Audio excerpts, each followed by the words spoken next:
میں کہا بھائی اس سے بڑی بےزتی سر سید کی اور نہیں ہو سکتی۔ جس آدمی نے تن من دھن قربان کر دیا امت کو کسی رخ پر لانے کے لیے اور اس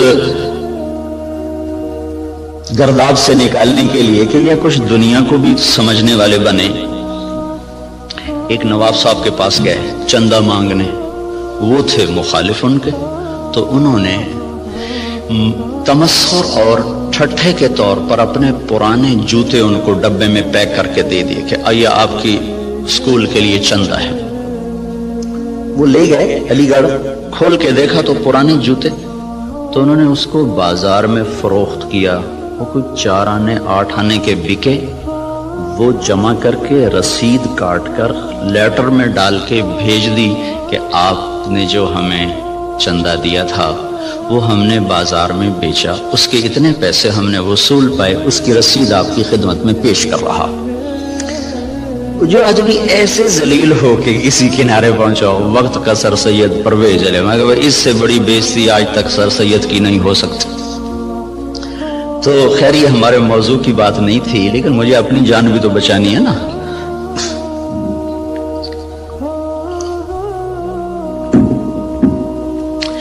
اللہ تبارک و تعالیٰ نے ہمیں ایک ذہن دیا ہے، اس وقت ذہن یہ ہے کہ ہم اپنی محنت کا کماتے ہیں، محنت کا کھاتے ہیں، جو کماتے ہیں جو مرضی کریں، یہ ایک ذہن جس کو ہم سرمایہ داری کا نظام کہتے ہیں۔ یہ 1925 میں ایک شخص پیدا ہوا تھا وہاں گلاسکو کا، اس نے یہ نظریہ دیا تھا، اس نے کتاب لکھی دی دی ویلتھ آف نیشن، تو اس میں اس نے یہ نظریہ دیا تھا کہ آدمی کو کمانے میں آزاد ہونا چاہیے، جو جیسے مرضی کمائے، اس سے مال کی دوڑ لگے گی اور لوگوں کے پاس سرمایہ وافر ہو جائے گا۔ ایڈورڈ سمتھ اس کا نام تھا۔ اس کے مقابلے میں ایک نظریہ تھا جو کارل مارکس نے دیا کہ سب کچھ نیشن کا ہے، حکومت کا ہے، کسی کا کوئی حق کوئی نہیں، حکومت اس کو صحیح طور پر تقسیم کرے گی۔ یہ 2 غلط نظریے دنیا میں چلے، ایک ختم ہو گیا، ایک قریب المرگ ہے، ختم ہونے پر ہے۔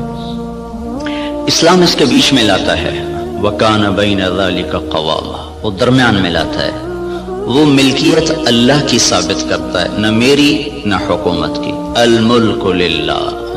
ہمارے نبی جب صبح اٹھتے تھے نا تو آپ ایک دعا مانگا کر، صبح اٹھتے ہی اصبحنا واصبح الملک للہ والکبریاء والعظمۃ للہ والخلق والامر واللیل والنہار وما سکن فیہما للہ وحدہ اللہم اجعل اول هذا النہار صلاحا واوسطہ فلاحا واخرہ نجاحا اسألک خیر الدنیا والآخرۃ یا ارحم الراحمین۔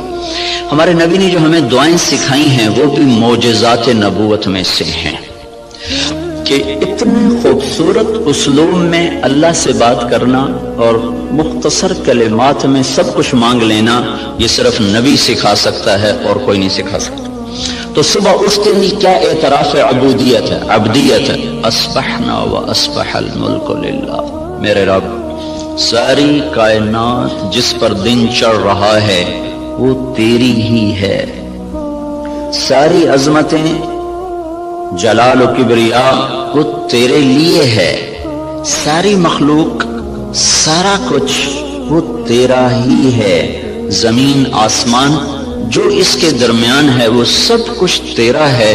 جب سب کچھ تیرا ہے میں تیرا محتاج بن کر تجھ سے سوال کرتا ہوں، یا اللہ اس دن کا اول وہ فلاح بنا دے اور اس کے درمیان کو صلاح بنا دے، اس کے آخر کو نجات بنا دے۔ یہ تصور ہمیں اللہ کی طرف سے ملا ہے کہ جو کچھ میرے پاس ہے وہ بطور استحقاق نہیں، بطور امتحان ہے۔ یہ 2 لفظوں میں راستے جدا ہو جاتے ہیں۔ میرے پاس جو کچھ ہے بطور استحقاق نہیں، بطور امتحان ہے۔ جو کچھ ملا، جس کو ملا، دینے والا کوئی اور ہے اور دیا جا رہا ہے اس کے امتحان کے لیے، اور عنقریب یہ اس سے واپس لے لیا جائے گا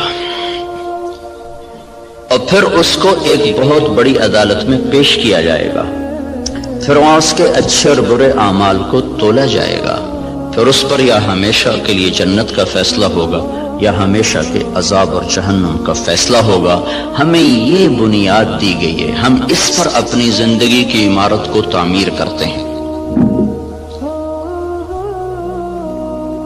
وہ بادشاہ وقت بھی ہے، تو اگر وہ دین کو سمجھتا ہے تو وہ کبھی یہ دعویٰ نہیں کرے گا کہ ملک میرا ہے۔ یہ دعویٰ فرعونی ذہن کے لوگ کرتے ہیں، الیس لی ملک مصر وہذہ الانہار تجری من تحتی افلا تبصرون، مصر میرا ہے، نہریں میری ہیں، میں جو چاہے مرضی کروں۔ اس کے بدلے میں جس کو اللہ تعالیٰ ایمان کی دولت دیتا ہے وہ کہتا ہے ملک اللہ کا ہے، میں تو امانت دار ہوں، حکومت اللہ کی ہے، میں تو امانت دار ہوں، میں تو اس میں خیانت نہیں کر سکتا۔ عمر بن عبدالعزیز کے بچوں نے ماں سے کہا کپڑے چاہیے، عید آ رہی، انہوں نے خاوند سے کہا، اور عمر بن عبدالعزیز 3 بر اعظم پر حکمران ہیں، میں بیت المال ایسا بھرا کہ نہ بعد میں کبھی بھرا نہ پہلے کبھی بھرا۔ تو انہوں نے بیوی نے عرض کیا کہ بچے کپڑے مانگ رہے ہیں، تو انہوں نے فرمایا میرے پاس تو پیسے کوئی نہیں۔ اس سے پہلے خلفاء نے خزانے کو استعمال کیا جیسے چاہا، انہوں نے اپنا سمجھ لیا تھا، دھوکہ کھا گئے۔ ایک ایمان والا آیا، اللہ سے ڈرنے والا آیا، اس نے کہا الملک للہ، کہا فاطمہ یہ تو دولت میری نہیں ہے، یہ تو امانت ہے، میرے پاس پیسے نہیں، میں کپڑے کہاں سے لے کر دوں؟ بیوی نے کہا اگلے مہینے کی تنخواہ ایڈوانس لو، میں اس سے کپڑے سی لوں گی، روٹی کا خرچہ میں گھر بیٹھے مزدوری کر کے نکال لوں گی۔ چلنے گئے، ہاں یہ میں کر سکتا ہوں۔ تو انہوں نے اپنے خزانچی کو بلا کے فرمایا کہ ہمیں اگلے مہینے کا خرچہ، اگلے مہینے کی تنخواہ ہمیں ایڈوانس دے دی جائے۔ تو خزانچی نے کہا اب مجھے اگلا مہینہ زندہ رہنے کی ضمانت دے دے، میں آپ کو تنخواہ دے دیتا ہوں۔ تو وہ چپ کر کے واپس آ گئے اور اپنی بیوی سے کہا فاطمہ، یہ فاطمہ عبد الملک کی بیٹی ہے، یہ عورت دنیاوی نسبت کے لحاظ سے اس جیسی معزز خاتون دنیا میں آج تک نہیں آئی، آئندہ کوئی آئے جائے تو پتہ نہیں، آج تک دنیاوی نسبت کے لحاظ سے اس خاتون جیسی کوئی عورت نہیں پیدا ہوئی۔ اس کا دادا بادشاہ تھا، اس کا باپ عبد الملک بادشاہ تھا، اس کے 4 بھائی ولید، سلیمان، یزید، ہشام، چاروں بادشاہ بنے، اس کا خامد عمر بن عبدالعزیز وہ بادشاہ بنا۔ یہ عورت 7 نسبتوں سے شہزادی تھی، دادے سے لے کر باپ، 4 بھائی، خامد، ایسی نسبت کی عورت آج تک نہیں پیدا ہوئی۔ اسے فرمایا فاطمہ بچوں سے کہہ دو کہ تمہارا باپ کپڑے لے کے نہیں دے سکتا، الملک للہ، ملک اللہ کا ہے۔ جب عید ملنے کے لیے خاندان کے لوگ آئے، بنو امیہ بڑے زوردار لوگ گزرے ہیں، تو جب لوگ آئے تو خاندان کے لوگ آئے تو بچے بھی ملنے کے لیے آئے، تو ان کے وہی خستہ حال کپڑے تھے۔ تو عمر کہنے لگے بیٹو تمہیں آج صدمہ تو ہوگا کہ تمہارے باپ نے تمہیں کپڑے لے کر نہیں دیے، اور آج تم اوروں کے سامنے کھڑے ہونے میں کچھ سبکی محسوس کر رہے ہو۔ تو ان کے بیٹے نے کہا عبد الملک نے کہ نہیں ابا جان، آج ہم عزت محسوس کر رہے ہیں کہ ہمارے باپ نے خیانت نہیں کی، ہم آج عزت محسوس کر رہے ہیں، ہمارے باپ نے خیانت نہیں کی۔ تو یہ نظریہ اسلام ہے کہ ملک اللہ کا ہے، جو کچھ دیتا ہے اللہ دیتا ہے، اور وہ بطور امتحان دیتا ہے، اور ہم اس میں امین ہیں، ہم اس میں امین ہیں، اور اس کو ہم ایسے استعمال کریں گے جیسے اللہ چاہتا ہے۔ ہم اسے ایسے استعمال نہیں کر سکتے جس سے میرا اللہ ناراض ہو یا اللہ کا رسول ناراض ہو اور اس کے سامنے مجھے شرمندگی اٹھانی پڑے۔ اسی کو اس آیت میں بیان کیا گیا، افرأیتم ما تحرثون، یہ جو تم ریسرچ کر رہے ہو، انتم تزرعونہ ام نحن الزارعون، یہ تمہارا اللہ تمہیں راہیں سجاتا ہے کہ تم اپنی طاقت سے کرتے ہو۔ یہ وہی نظریہ کہ جو کچھ ہے اللہ کا، بھئی ہماری کوشش ہے، ہماری کوشش ہے اس کو برابر کرنے والا، اس کو پھل دینے والا وہ اللہ ہے۔ اَأَنْتُمْ تَزْرَعُونَهُ، بولو تم ہو یہ زراعت کرنے والے، ام نحن الزارعون، یا ہم ہیں زراعت کرنے والے۔ ان اللہ فالق الحب والنوا، کسی سائنسدان میں یہ طاقت ہے کہ زمین میں پڑے ہوئے دانے کو پھاڑ کے دکھا دے؟ کسی میں یہ طاقت ہے کہ وہ جڑوں کو اپنے حکم کے ساتھ چلانا شروع کرے، وہ تنے کو اپنی طاقت سے اٹھانا شروع کرے؟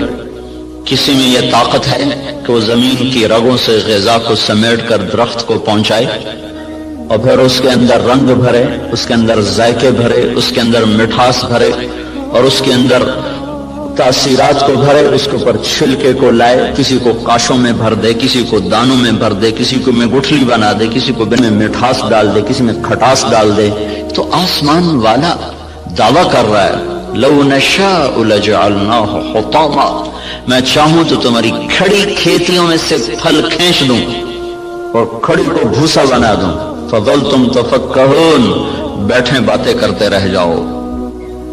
انا لمغرمون، ارے قرضے چڑھ گئے بھائی، بل نحن محرومون، بلکہ سب کچھ ہی گیا، مول ہی گیا۔ تو یہ ہمیں نظریہ قرآن دیتا ہے کہ ہم جو کچھ کرتے ہیں وہ اللہ کی امانت ہے، تائید ربانی شامل حال ہے، اللہ کا ہم ساتھ ہے، تب یہ قدم ہمارے اٹھتے ہیں۔ اس نظریے والے کی تحقیق اور ریسرچ پر بھی وہی کچھ ہوتا ہے جو ایک کافر کی ریسرچ پر ہوتا ہے۔ تو فرق کیا ہے اس نظریے کے ساتھ ایوب ریسرچ آنا اور اللہ کے انکار کے ساتھ کسی لیبارٹری میں جانا؟ نتیجہ تو دونوں کو اللہ دے دیتا ہے، اس کو بھی دے دیتا ہے، اس کو بھی دے دیتا ہے۔ تو لیکن اس کا فرق کیا ہے؟ اس کا فرق پڑتا ہے عملی زندگی میں کہ جو آدمی اپنا سب کچھ کر کے چلتا ہے پھر وہ آزاد ہو کے چلتا ہے، وہ اپنی ترتیب زندگی میں نہ اللہ کو پہچانتا ہے نہ اس کے رسول کو پہچانتا ہے، اور جو اسے اللہ کی امانت سمجھ کے چلتا ہے اس کی ترجیحات تبدیل ہو جاتی ہیں، وہ اللہ اس کے رسول کو سامنے رکھ کر چلتا ہے اور وہ آخرت میں جواب دہ ہونے کے احساس سے چلتا ہے۔ یہ دو سوچ ترجیحات کو تبدیل کر دیتی ہے، ان کی سوچ اور طرف چلی جاتی ہے، وہ حرص و ہوس کے بندے بن جاتے ہیں، اللہ اس کے رسول سے غافل ہو جاتے ہیں۔ یہ قدم قدم پہ لرز لرز کے چلتا ہے، کانپ کانپ چلتا ہے۔ یہ عملی زندگی میں پھر یہ نظریہ طاقتور بن کے انسانیت کو صحیح رخ پر لاتا ہے، جو آپ کے ڈاکٹر صاحب نے فرمایا کہ ہم ذلت و پستی کا شکار ہیں۔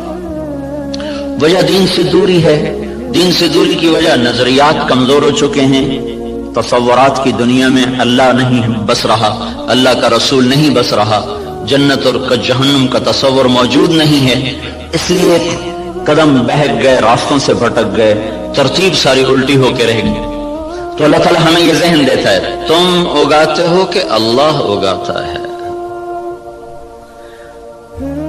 جہاں آپ کی ساری زراعت فیل ہو جائے، انس رضی اللہ تعالیٰ عنہ کو ان کی ماں لے کر آئیں، یا رسول اللہ آپ کا بچہ ہے، آپ کی خدمت کرے گا، اس کے لیے دعا کر دو۔ تو آپ نے فرمایا اللہم بارک لہو فی عمرہ و مالہ، اللہ اس کے مال میں عمر میں برکت دے دے۔ تو انس رضی اللہ عنہ فرمایا کرتے تھے کہ اللہ تعالیٰ نے مجھے اتنی زندگی دے دی کہ اب میں زندگی سے تنگ آ گیا، اللہ کے نبی نے لمبی عمر کی دعا دی۔ ساری دنیا میں کھجور کا پھل سال میں ایک دفعہ پھلتا ہے، کھجور کا درخت، لیکن انس رضی اللہ تعالیٰ عنہ کا باغ سال میں 2 دفعہ پھل دیتا تھا۔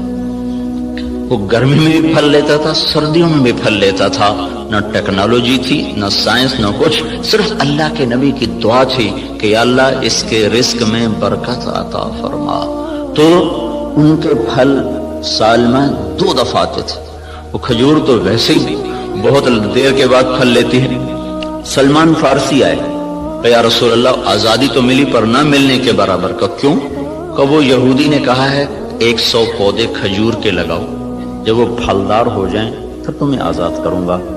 اب کھجور جلدی پھل لینے میں آ جاتی ہے، وہ تو وہی دور تھا جو پرانے زمانے کی کھجوریں تھی جو چل چل چڑھ چڑھ کوئی 10 سال کے بعد پھل دینا شروع کرتی تھی۔ تو میری آزادی تو پھر نہ ہونے کے برابر. اچھا چلو مجھے لے چلو. 3-4 سال پہلے وہ جگہ میں دیکھنے گیا تھا جہاں وہ باغ تھا. انہوں نے باڑ لگائی ہوئی ہے اس کے چاروں طرف. باغ تو نہیں ہے, وہ خالی جگہ پر ہے وہاں موجود. تو آپ نے کھجور اٹھاتے اور لگا دیتے, کھجور اٹھاتے لگا دیتے. سال کے اندر اندر ساری کھجوریں بڑھ کے پھل دینے لگے. صرف 1 سال. ایک کھجور اٹک گئی. یا رسول اللہ, ایک کھجور نہیں اٹکی. کیا ہوا؟ تو حضرت عمر بولے یا رسول اللہ وہ میں نے لگائی تھی. کہ تیرا بھلا تو نے کیوں لگائی تھی؟ پھر آپ تشریف لے گئے, پھر آپ نے اپنے ہاتھ سے لگایا, سال کے اندر وہ پھلدار ہو گئی. اب یہاں ساری سائنس بھی فیل ہے, ٹیکنالوجی بھی فیل ہے. انتم تزرعونہ ام نحن الزارعون, تم اگاتے ہو کہ تمہارا اللہ اگاتا ہے, تم زراعت کرتے ہو کہ تمہارا اللہ کرتا ہے. زراعت کو پانی کے ساتھ جوڑا ہے تو اللہ تعالیٰ فرمایا افرأیتم الماء الذی تشربون انتم انزلتموه من المزن ام نحن المنزلون. یہ پانی تم بارش کا برساتے ہو کہ تمہارا اللہ برساتا ہے. بارش نہ ہو تو آپ مجھ سے زیادہ جانتے ہیں کہ زمین کا پانی, دریاؤں کا پانی وہ تاثیر نہیں رکھتا جو اللہ نے بارش کے پانی میں تاثیر رکھی. زندگیوں کو زندگی مل جاتی ہے. وَتَرَى الْأَرْضَ حَامِدًا وَتَرَى الْأَرْضَ خَاشِعًا, 2 لفظ قرآن استعمال کرتا ہے. زمین کو دیکھو وہ ایسے پھٹی پڑی ہوتی ہے, حامدہ, اس کا ظاہر ختم ہو چکا ہوتا ہے. وَتَرَى الْأَرْضَ خَاشِعًا, اندر باہر سے زمین برباد ہوتی ہے. تو پھر ایک دم اللہ تعالیٰ آسمان سے پانی برساتا ہے. جب آسمان سے پانی اترتا ہے اہتزت وربت وانبتت من کل زوج بہیج, تو بارش سے زمین وجد میں آ جاتی ہے, رقص میں آ جاتی ہے. اہتزت جیسے خوشی سے لوگ جھومنے لگتے ہیں, ایسے جب تمہارا رب آسمان سے بارش برساتا ہے تو زمین خوشی سے جھومنے لگتی ہے کہ اللہ تعالیٰ اس میں وہ کچھ اتارتا ہے جو انسان کے بس میں نہیں ہے. تو زراعت کے نیچے پانی کو اللہ تعالیٰ لے کر آئیں کہ یہ تم نے اتارا کہ تمہارے رب نے اتارا. لو نشاء جعلناہ اجاجا, اگر میں چاہوں تو دنیا کے سارے میٹھے پانی کو کڑوا کر دوں تو پھر کیا کرو گے؟ کہاں سے لاؤ گے پانی؟ تو آج کل تو ٹیکنالوجی کا دور ہے نا, کوئی کہہ سکتا ہے کہ ہم پلانٹ لگا لیں گے, میٹھا بنانا شروع کر دیں گے, پانی میٹھا شروع کر دیں گے. تو اسی ذہن کے لیے اللہ تعالیٰ نے ایک آیت اور اتاری ہوئی ہے, قل ارأیتم ان اصبح ماؤکم غورا فمن یاتیکم بماء معین. مجھے بتاؤ جب میں تمہارا پانی ہی ختم کر دوں تو کہاں سے لاؤ گے؟ ویسے ہی ختم کر دے. ان اصبح ماؤکم غورا, ایک قلعہ فتح نہیں ہو رہا تھا ملک شاہ کے زمانے میں, لمبا زمانہ گزر گیا, قلعہ نہیں فتح ہوا, پہاڑی پر تھا. ایک صبح اٹھے تو سارے شہر والوں نے سفید جھنڈے لہرائے ہوئے دروازے کھول دیے. کیا ہوا بھائی؟ رات کو نظام الملک جو وزیر تھا, وزارت کے لحاظ سے شہرت پانے والوں میں اسلامی تاریخ میں نظام الملک کا نام قیامت تک رہے گا. بہت اعلیٰ درجے کی صفات کا حامل اور ایسی وزارت کی کہ آج تک اس کی مثالیں دی جاتی ہیں. وہ سالار لشکر تھا. جب وہ تنگ آ گیا نا تو اس نے رات کو اٹھ کے دعا کی, یا اللہ ہم سے نہیں فتح ہو رہا, تو راستہ کھول دے. صبح قلعے کے دروازے کھول کے لوگ نیچے اتر آئے, کہا یہ ہم ہتھیار ڈالتے. کیا ہوا؟ کہ رات میں سارے شہر کا پانی خشک ہو گیا, ایک قطرہ پانی کوئی نہیں, ایک بوند پانی کوئی نہیں. دھس ان اصبح ماؤکم غورا, پانی کو دھسا دوں, کہاں سے لاؤ گے؟ اور دھنسے کو نکال دیں. حدیبیہ پر جب پہنچے 1400 آدمی, کنواں خشک, وہ پانی ختم. وہ تو حادثہ پیش آ گیا کہ انہوں نے اندر جانے سے روک دیا. وہ تو مکے جانے کی تیاری کر آئے تھے, راستے میں روک دیے گئے, پانی ختم ہو گیا. تو یا رسول اللہ پانی ختم ہے, کیا کریں؟ تو آپ نے کہا کوئی تھوڑا بہت ہو تو لاؤ.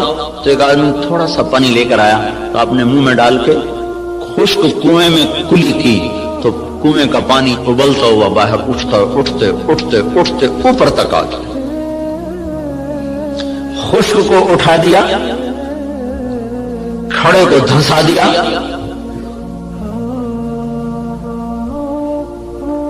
ایک شخص جا رہے, ابو الحسن نام مجھے پوری طرح یاد نہیں, راستے میں تھے جنگل میں, پیاس لگی,